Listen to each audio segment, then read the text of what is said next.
नमस्कार दोस्तों, take Celebi में आप सभी का स्वागत है। ये वीडियो स्पेशली AMI स्टूडेंट्स के लिए है। आज हम बात करेंगे AMI के कुछ स्ट्रेटजी के बारे में कि कैसे AMI के एग्जाम को एक बार में क्लियर कर सकते हैं। याद रखिए, किसी भी एग्जाम को क्लियर करने के लिए पहले से ही कुछ प्लानिंग करना बहुत जरूरी है और प्लानिंग जितनी मजबूत रहेगी उतना ही कॉन्फिडेंस बढ़ेगा। इस वीडियो में हम डिस्कस करेंगे इन मेजर पॉइंट्स पर। First, presentation of syllabus strategy, syllabus में क्या पढ़ना है और कितना पढ़ना है। And next point, question reading strategy, हमें क्वेश्चन कैसे पढ़ना चाहिए, specially AMI students, because 40% optional questions होते हैं। And next, answer writing strategy, पहले कौन सा आंसर लिखें और क्यों, इसके बारे में समझेंगे। And next point, impressive strategy, कुछ इंपॉर्टेंट पॉइंट्स जिसे ध्यान में रखकर अच्छा इंप्रेशन बनाया जा सकता है।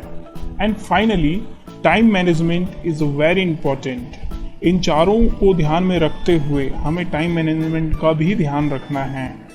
हमें ये ध्यान रखना है कि कौन से क्वेश्चन को कितना टाइम देना है और कौन से ग्रुप को कितना टाइम देना है।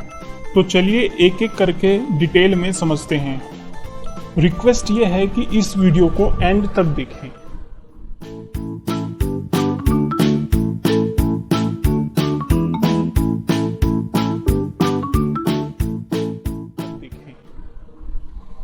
Strategy for AMI examination. AMI के एग्जाम को क्लियर करने के लिए सबसे पहले हमें इसके क्वेश्चन पैटर्न को समझना होगा। हमें ये पता होना चाहिए कि कितने ग्रुप कितने मार्क्स के आते हैं, कौन से ग्रुप में कितने चॉइस होते हैं, एक्सेट्रा एक्सेट्रा। इसका सीधा फायदा टाइम सेविंग में होगा।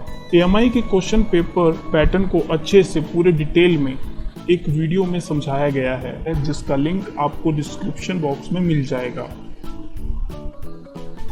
Preparation of syllabus strategy, AMI के सिलेबस को कैसे समझें और कितना पढ़ें। सबसे बेस्ट तरीका कॉन्सेप्ट वाइज स्टडी होता है। भले ही आप कुछ कॉन्सेप्ट ही पढ़ें पर अच्छे से पढ़ें, क्योंकि कई बार एक ही कॉन्सेप्ट से कई सारे क्वेश्चन पूछे जाते हैं। AMI का पूरा सिलेबस दो ग्रुप में डिवाइड होता है, जो कि 50-50% क्वेश्चंस दोनों ग्रुप से पूछे जाते हैं। पर एग्जाम में 3 ग्रुप में क्वेश्चन पूछे जाते हैं, group A, group B and group C। अब इन ग्रुप्स में कितने क्वेश्चन कितने मार्क्स के आते हैं, इसका डिस्कशन भी AMI क्वेश्चन पैटर्न वाले वीडियो में किया गया है।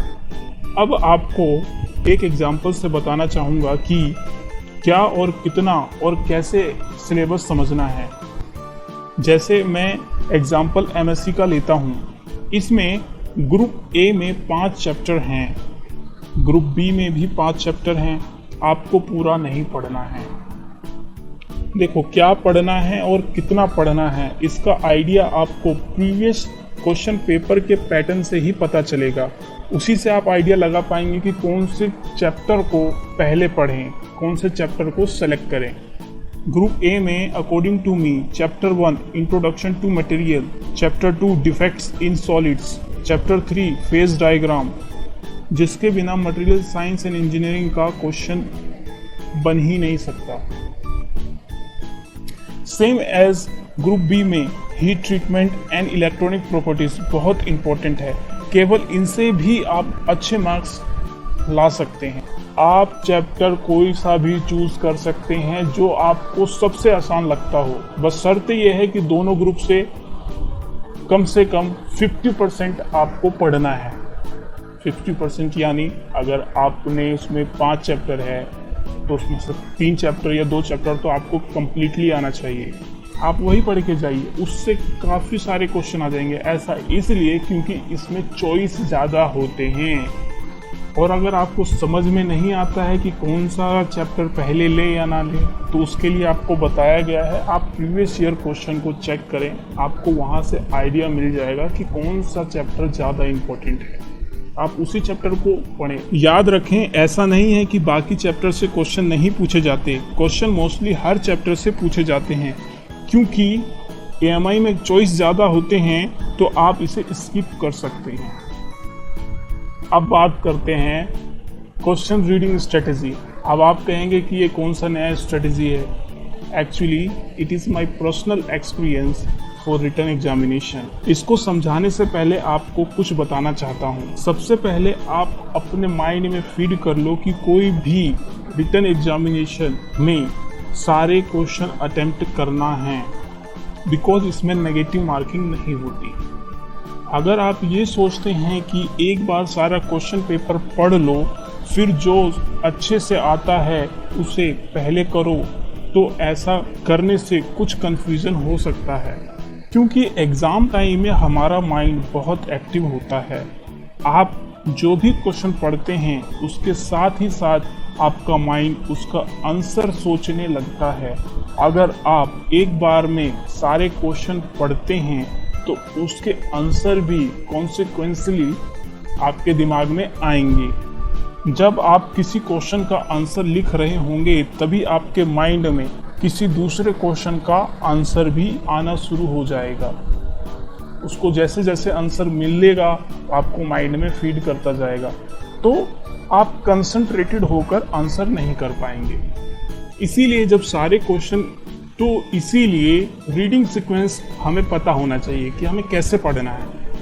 पेपर को पढ़ने से पहले ही डिसाइड करके रखिए कि आप कौन से ग्रुप से आंसर लिखना स्टार्ट करेंगे। मतलब आप किसी ग्रुप को चूज कर सकते हैं, group A, group B and group C. Group A and group B में ऑप्शनल क्वेश्चंस होते हैं, ग्रुप सी में सारे क्वेश्चन कंपलसरी होते हैं। इतना ध्यान रखिए आप। मेरा मानना है जब सारे ग्रुप अटेम्प्ट करने हैं तो सीक्वेंस वाइज क्यों ना कर लें। ग्रुप ए में 4 क्वेश्चंस होते हैं जिसमें से 2 करने होते हैं। चारों में से 2 को एलिमिनेट कर दो और 2 में से चूज कर लो जो ज़्यादा अच्छे से आता हो उसे पहले करना स्टार्ट कर दो। सेम एज ग्रुप बी के साथ करो।